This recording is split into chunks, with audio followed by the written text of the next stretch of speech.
De grands projets se profilent à l'horizon pour la filière riz en Côte d'Ivoire. Le pays compte irriguer plus de terres cultivables et mieux organiser la filière. Une restructuration du secteur est également prévue par les autorités ivoiriennes. Au Nigeria, le président Muhammadu Buhari vient d'annoncer la création d'une nouvelle plateforme de produits chimiques d'une valeur de 1,3 milliard de dollars destinée à produire de l'ammoniac et des engrais au Nigeria en partenariat avec le Maroc, deuxième producteur de phosphate au monde. L'Ouganda perd en moyenne 100 milliards de shillings ougandais, soit environ 27,2 millions de dollars par an à cause du vol d'électricité. Kampala, la capitale, concentre à elle seule 40% de ses vols d'électricité. Une somme importante qui aurait pu servir à investir dans l'amélioration et la réhabilitation du réseau électrique.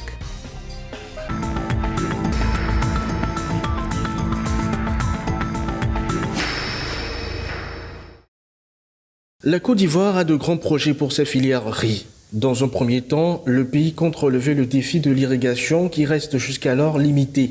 35 000 hectares de terres ont seulement été irrigués, alors que le pays dispose de 900 000 hectares de terres cultivables en riz. Les grands projets que nous avons, c'est d'abord d'irriguer 500 000 hectares en 10 ans au niveau de la Côte d'Ivoire. Et pour nous, jusqu'à présent, c'est l'État qui a fait l'irrigation.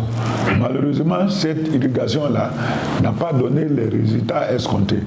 Raison pour laquelle les barrages qui ont été faits à grands frais ont été abandonnés. Donc, il s'agit aujourd'hui de réhabiliter ces barrages et pour qu'on puisse repartir avec la production rizicole. La Côte d'Ivoire compte également relever le défi de la mécanisation, de l'industrialisation et de la structuration de la filière riz. Pour ce faire, le pays a besoin de partenaires financiers pour l'accompagner dans cet objectif. Et tout ça, ce sont des grands projets qui demandent des montants importants. Des montants très importants, sans compter la fertilisation des sols, sans compter également le conseil agricole qui est un pan important et surtout la production de semences. La Côte d'Ivoire est 6e au classement des pays producteurs de riz en Afrique subsaharienne et 2e importateur de la céréale dans la dite zone. D'ici 2025, le pays compte atteindre une production de 2 millions de tonnes de riz blanchi contre 1,2 million de tonnes actuellement.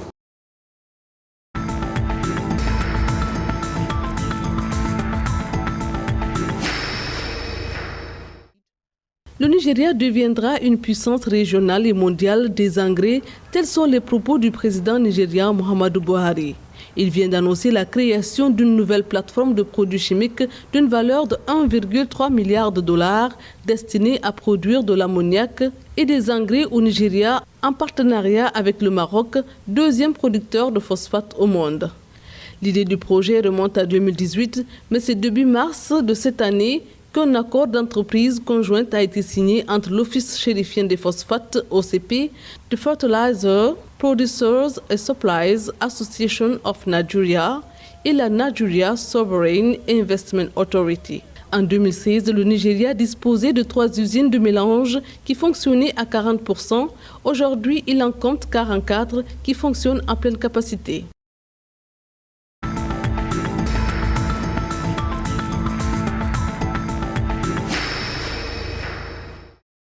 L'Ouganda perd en moyenne 100 milliards de shillings ougandais, soit environ 27,2 millions de dollars par an à cause du vol d'électricité. Outre cette perte commerciale, le vol d'électricité cause également des dégâts en termes de morts par électrocution et d'amortissement précoce des infrastructures de transmission. Les transformateurs, par exemple, sont surchargés par l'énergie tirée par les clients clandestins, ce qui accélère leur vieillissement. Il faut souligner, pour combler les pertes commerciales, la société devrait facturer plus cher les consommateurs, ce qui induira une électricité plus chère. Une telle situation aggravera le cas de l'Ouganda qui affiche déjà l'un des tarifs électriques les plus élevés de la région.